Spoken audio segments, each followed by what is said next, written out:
আসসালামু আলাইকুম। Recipe by beauty চ্যানেলে আপনাদেরকে স্বাগত জানাই। আপনাদের সঙ্গে আজকে শেয়ার করব পটলের খুব সুন্দর একটা নতুন রেসিপি। পটলের আমি অনেক রকম রেসিপি আপনাদের সঙ্গে শেয়ার করেছি, আপনারা কিন্তু খুব পছন্দ করেছেন। তো এই রেসিপিটাও কিন্তু একেবারে নতুন রেসিপি। তা আপনারা অবশ্যই স্কিপ না করে পুরো রেসিপি দেখে নেবেন। আশা করছি এই রেসিপিটা আপনাদেরকে ভীষণ ভালো লাগবে। তো চলুন কথা না বাড়িয়ে রেসিপি শুরু করি। এখানে দেখুন আমি কয়েকটা বড় বড় পটল নিয়েছি। পটলের উপরের খোসাটাকে হালকা একটু ছুরি দিয়ে ছিলে নিয়েছি। আপনারা হয়তো দেখেই বুঝতে পারছেন এভাবে করে ছিলে নিতে হবে। নিয়েছি পেঁয়াজ, কাঁচামরিচ, রসুন, আদা, আলু আর নিয়েছি টমেটো। আর এখানে দেখুন নিয়েছি দুটো ডিম। সবগুলো খুব ভালোভাবে ধুয়ে পরিষ্কার করে নিয়েছি। এবার আমি সাইডে রেখে দিচ্ছি। সবগুলো সাইডে রেখে দিলাম। গ্যাস অন করে কড়াই দিয়ে দিচ্ছি পানি। তো এখানে আমি 2 কাপ পরিমাণে পানি দিয়ে দিলাম। এবার পানির মধ্যে দিয়ে দিচ্ছি সামান্য একটু লবণ। এবার নেড়েচেড়ে লবণটাকে খুব ভালোভাবে মিশিয়ে নেব।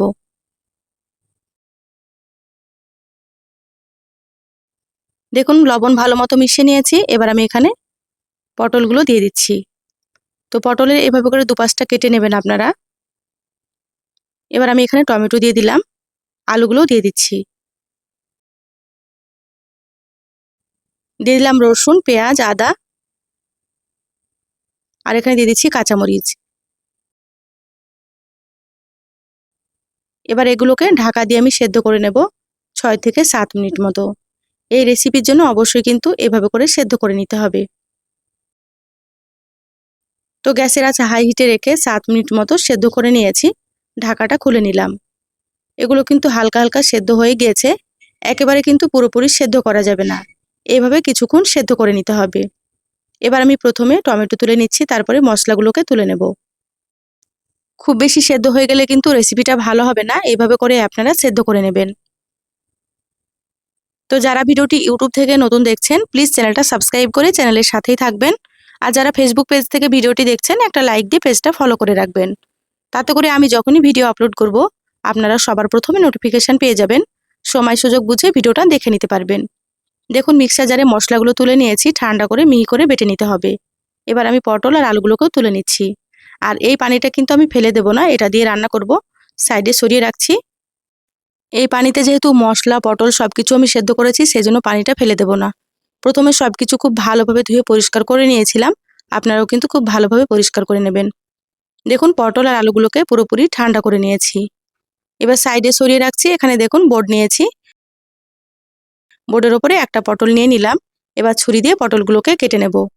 আপনারা পটলগুলোকে ঠান্ডা করে নিয়ে তারপর এভাবে কেটে নেবেন। তো দেখুন আমি একটা পটল 4 টুকরো করে কেটে নিলাম। সব পটলগুলোকে একইভাবে কেটে নিচ্ছি। একঘেয়েমি পটলের রেসিপি ছেড়ে এইভাবে সেদ্ধ করে একবার পটলের রেসিপিটা খেয়ে দেখবেন, স্বাদ কিন্তু মুখে লেগে থাকবে। আর বাড়ির বাচ্চা থেকে বড় সকলেই কিন্তু ভীষণই পছন্দ করবে। দেখুন পটলগুলো কেটে নিয়েছি। এবার আমি এখানে আলুগুলোকেও কেটে নেব। তো আলুগুলো একটু বড় বড় করে কাটতে হবে। তো দেখুন আমি আলুগুলো এভাবে এক পাশ 4 টুকরো করে কেটেছি। মানে একটা আলু 8 টুকরো করে কেটে নিলাম। একটু বড় বড় করে আপনারা কেটে নেবেন, যেহেতু আলুটা খুব বেশি বড় ছিল না, মিডিয়াম সাইজ ছিল, সেজন্য এভাবে একটু বড় বড় করে কেটে নিয়েছি। এবার আমি পটল আর আলুগুলোকে প্লেটে তুলে নিচ্ছি। আলুগুলো প্লেটে তুলে নিলাম, সাইডে রেখে দিচ্ছি। এবার আমি পটলগুলোকেও তুলে নেব। এভাবে আলাদা করে রাখতে হবে, যেহেতু আলাদা আলাদাভাবে লাগবে সেজন্য। এবার পটলগুলো আমি সাইডে রেখে দিচ্ছি। এবার রান্নার জন্য মশলাটা বেটে নেব। দেখুন মশলাটা একেবারে ঠান্ডা হয়ে গিয়েছে। সামান্য একটু পানি দিয়ে মিহি করে বেটে নিচ্ছি। মশলাটা বেটে সাইডে সরিয়ে রেখে দিলাম। গ্যাস অন করে কড়াইয়ে দিয়ে দিলাম সর্ষের তেল। আমি সবসময় সর্ষের তেলে রান্না করি। আপনারা চাইলে কিন্তু সর্ষের তেলের পরিবর্তে সয়াবিন তেল দিয়েও রান্না করতে পারেন। দেখুন তেলটাকে খুব ভালোভাবে গরম করে নিয়েছি। তো এখানে আমি 1.5 টেবিল চামচ মতো সর্ষের তেল দিয়েছি। এবার তেলের মধ্যে সামান্য একটু দিয়ে দিলাম হলুদ গুঁড়ো।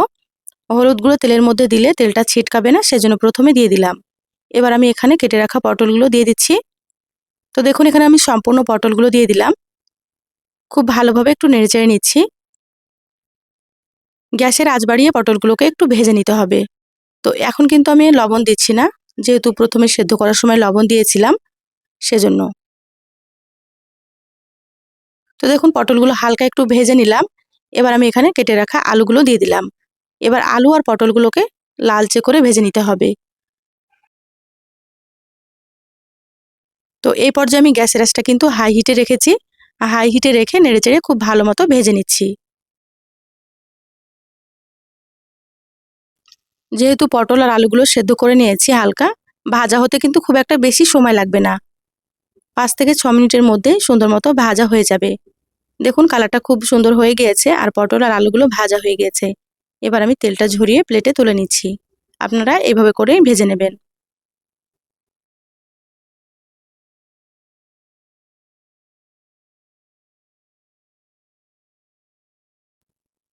পটল আর আলুগুলো তুলে প্লেটে রেখে দিলাম। এবার ওই তেলের মধ্যে আমি দিয়ে দিচ্ছি ডিম। তো ডিমগুলো আমি বাটিতে ভেঙে নিয়েছি। আর এখানে আমি 2টো ডিম দিলাম, আপনারা চাইলে ডিমের পরিমাণ বাড়িয়ে দিতে পারেন। এবার ডিমের উপরে সামান্য একটু লবণ দিয়ে দিলাম। এবার ডিমগুলোকে একটু বড় বড় করে ভেজে নেব, মানে একটু হালকা ঝুরি করব, কিন্তু খুব ছোট করব না, একটু বড় বড় করে।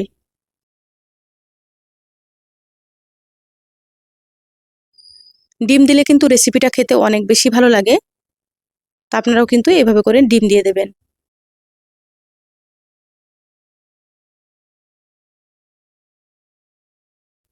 দেখুন ডিমগুলো কিন্তু হালকা ভাজা হয়ে গিয়েছে, এর থেকে বেশি ভাজার দরকার নেই। এভাবে হালকা করে ভেজে নিতে হবে। আর এখানে আমি বড় বড় করে রেখেছি। এবার প্লেটে তুলে নিচ্ছি।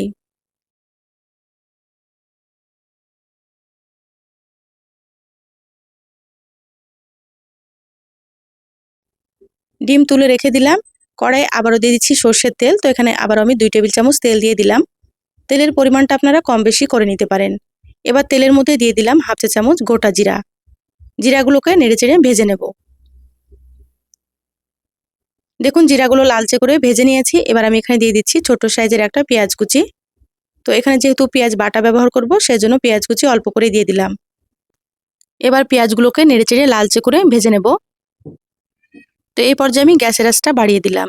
গ্যাসের আঁচ বাড়িয়ে খুব ভালো মতো একটু ভেজে নিতে হবে পেঁয়াজগুলোকে।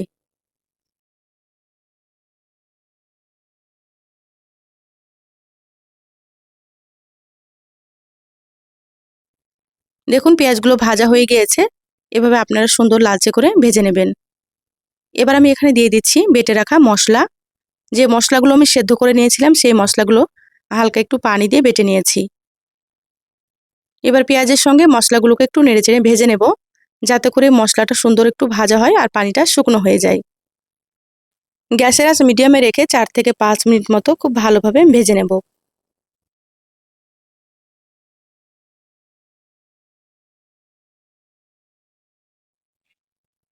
দেখুন 5 মিনিট মতো ভেজে নিয়েছি। এবার আমি এখানে দিয়ে দিচ্ছি স্বাদ মতো লবণ। তো এখানে আমি হাফ চা চামচের থেকে একটু বেশি লবণ দিয়ে দিলাম। এবার দিয়ে দিচ্ছি সামান্য পরিমাণে একটু হলুদ গুঁড়ো। হাফ চা চামচ দিয়ে দিচ্ছি জিরা গুঁড়ো। হাফ চা চামচ এখানে দিয়ে দিচ্ছি ধনিয়া গুঁড়ো। আর হাফ চা চামচ মতো দিয়ে দিচ্ছি মরিচের গুঁড়ো। আপনারা যেমন ঝাল খেতে পছন্দ করবেন সেইভাবে করে এখানে মরিচ দিয়ে দেবেন। এবার মিক্সির বাটিটা ধুয়ে একটু পানি দিয়ে দিচ্ছি। তো আপনারা কিন্তু অবশ্যই একটু পানি দিয়ে দেবেন, নাহলে শুকনো মশলাগুলো পুড়ে যাবে। মশলা খুব ভালোভাবে নেড়েচেড়ে মিশিয়ে নিলাম। এবার ঢাকা দিয়ে মিডিয়াম আঁচে 5 থেকে 6 মিনিট মতো কষিয়ে নেব। মশলা যত ভালোভাবে কষানো হবে, রান্না কিন্তু ততই বেশি ভালো লাগবে খেতে। তো দেখুন 6 মিনিট মতো মিডিয়াম আঁচে কষিয়ে নিয়েছি, ঢাকাটা খুলে নিলাম। এভাবে আপনারা সময় নিয়ে মশলা কষাবেন, দেখবেন খেতে অনেক বেশি টেস্টি হবে রেসিপিটা। এবার আমি এখানে দিয়ে দিচ্ছি ভেজে রাখা পটল। তো আমি এখানে যতটা পরিমাণে রান্না করছি সেই পরিমাপেই কিন্তু মশলা দিয়েছি। আপনারা যদি এর থেকে বেশি রান্না করেন, তাহলে মশলার পরিমাণ আপনারা বাড়িয়ে দেবেন। তো দেখুন পটলগুলো মশলার সঙ্গে খুব ভালোভাবে নেড়েচেড়ে মিশিয়ে নিলাম। এবার আমি এখানে দিয়ে দিচ্ছি ভেজে রাখা ডিম।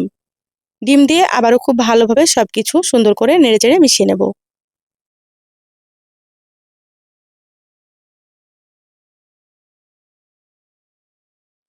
দেখুন ডিমগুলো খুব ভালোভাবে মিশিয়ে নিলাম। এভাবে করে 1 থেকে 2 মিনিট মতো কষিয়ে নিয়েছি। এবার আমি এখানে দিয়ে দিচ্ছি পানি। তো এখানে যে পটল সেদ্ধ করেছিলাম সেই পানিতে আবার একটু পানি দিয়ে গরম করে নিয়েছি। তারপরে এখানে দিয়ে দিলাম। আপনারা কিন্তু গরম পানি দিয়ে দেবেন। গরম পানি দিলে রান্নাটা খেতে অনেক বেশি ভালো লাগবে। আর এখানে পটল আর আলুগুলো খুব তাড়াতাড়ি সেদ্ধ হয়ে যাবে। এখানে আমি 2 কাপ মতো পানি দিয়ে দিলাম। এই রান্নাটা কিন্তু খুব বেশি ঝোল হবে না, হালকা গ্রেভি থাকবে। এবার ঢাকা দিয়ে মিডিয়াম আঁচে 10 মিনিট রান্না করে নেব। তো দেখুন মিডিয়াম আঁচে 10 মিনিট রান্না করে নিয়েছি, ঢাকাটা খুলে নিলাম। পানিটা কিন্তু অনেকটাই কমে গিয়েছে। এবার দেখে নেব পটল আর আলুগুলো সেদ্ধ হয়েছে কি। দেখুন পটল আর আলুগুলো খুব ভালো মতো সেদ্ধ হয়ে গিয়েছে।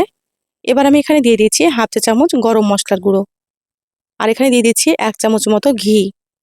এই রান্নার শেষে ঘি আর গরম মশলাটা দিলে কিন্তু এই রেসিপির স্বাদ একেবারে দ্বিগুণ হয়ে যাবে, তো অবশ্যই আপনারা দিয়ে দেবেন। এবার ঘি আর মশলা খুব ভালোভাবে নেড়েচেড়ে মিশিয়ে নেব। এখানে চাইলে কিন্তু আপনারা ধনিয়া পাতা কুচি দিতে পারেন। ধনিয়া পাতা দিলে কিন্তু ফ্লেভারটা আরও বেশি ভালো আসবে, তা আপনারা থাকলে দিয়ে দেবেন। আমার কাছে ছিল না, সেজন্য দেওয়া হলো না। দেখুন ঘি আর মশলা খুব ভালোভাবে মিশিয়ে নিয়েছি, রান্না হয়ে গিয়েছে। এবার গ্যাস বন্ধ করে দিচ্ছি, ঢাকা দিয়ে 2 থেকে 3 মিনিট রেখে তারপরে আপনাদের সঙ্গে শেয়ার করছি। দেখুন 3 মিনিট পর প্লেটে ঢেলে নিয়েছি। মাশাআল্লাহ, দেখুন কালারটা কতটা লোভনীয় হয়েছে। এই রেসিপিটা গরম ভাত, রুটি, লুচি, পরোটা সব কিছুর সঙ্গে কিন্তু আপনারা খেতে পারবেন। তো একঘেয়েমি পটলের রেসিপি ছেড়ে এই রেসিপি একবার খেয়ে দেখবেন। একবার খেলে বুঝবেন কতটা টেস্ট হয় রেসিপিটা। তো কেমন লাগলো চ্যানেলের কমেন্ট বক্সে কমেন্ট করে জানাবেন। ভালো লাগলে একটা লাইক দিয়ে যতটা সম্ভব ভিডিওটা আপনারা শেয়ার করে দিবেন। সবাই ভালো থাকবেন, সুস্থ থাকবেন। দেখা হবে নতুন রেসিপিতে। ধন্যবাদ সবাইকে। আল্লাহ হাফেজ।